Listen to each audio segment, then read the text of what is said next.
ఇవాళ vote meal 2 రెసిపీతో అయితే మేము ముందుకొచ్చేసానండి. కావాల్సిన ఇంగ్రీడియెంట్స్ అయితే మీకు చూపిస్తున్నాను.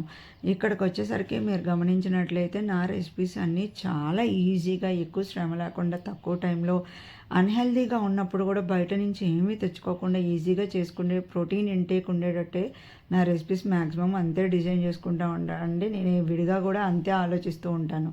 ముందుగా బౌల్ అయితే తీసుకొని 3 spoons oats, 3 spoons chia seeds, 3 spoons musk melon seeds, 3 spoons sunflower seeds, 3 spoons pumpkin seeds, 3 spoons water melon seeds అయితే యాడ్ చేసుకోవాలండి. యాడ్ చేసుకున్న తర్వాత ముందుగా నానబెట్టుకొని రెడీగా ఉంచుకున్న ఆల్మండ్స్, వాల్నట్స్, క్యాష్యూస్ కూడా సన్నగా కట్ చేసుకొని, ఈ ఆల్మండ్స్ వాల్నట్స్ పీల్ ఆఫ్ చేసి సన్నగా స్లైసెస్గా కట్ చేసుకొని, ఈ మూడింటిని కూడా ఈ డ్రై ఫ్రూట్స్ని అందులో యాడ్ చేసుకోవాలండి. యాడ్ చేసుకొని కొంచెం హనీ అయితే యాడ్ చేసుకోవాలి. మీకు కనుక డేట్స్ రెడీగా ఉంటే డేట్స్ ప్లేస్ చేసుకోండి, హనీని స్కిప్ ఆన్ చేసుకోండి. ఇదంతా బాగా మిక్స్ చేసుకున్న తర్వాత వామ్ మిల్క్ యాడ్ చేసుకొని, ఇది నేను 2 బౌల్ క్వాంటిటీకి అయితే రెడీ చేస్తున్నానండి. అనదర్ బౌల్లో కూడా ప్లేస్ చేసేసుకొని, సన్నగా కట్ చేసుకున్న బనానా స్లైసెస్, సన్నగా పీల్ ఆఫ్ చేసి సన్నగా కట్ చేసుకున్న యాపిల్ స్లైసెస్ కూడా ప్లేస్ చేసుకోవాలండి.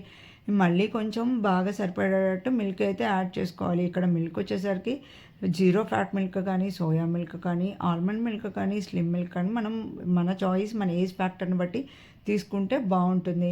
ఎప్పుడైతే మనం తినాలనుకుంటున్నామో ఒక పూట ముందే ఈ మిశ్రమాన్ని రెడీ చేసేసుకొని రీఫ్రిజిరేటర్లో పెట్టేసుకోవాలండి. ఈ మిల్క్ అంతా మంచిగా అబ్జర్వ్ చేసుకొని టైట్ కన్సిస్టెన్సీలో అయితే ఉంటుంది. మళ్ళీ కొంచెం మిల్క్ అయితే యాడ్ చేసుకొని మనం తినే కన్సిస్టెన్సీ లాగా అరేంజ్ చేసుకొని రెడీగా ఉంచేసుకోవటమే అండి. అంతే, మన ఓట్ మీల్ 2 అయితే తినడానికి రెడీ అయిపోయింది. మీకు వీడియో కనుక నచ్చితే లైక్, షేర్, సబ్స్క్రైబ్.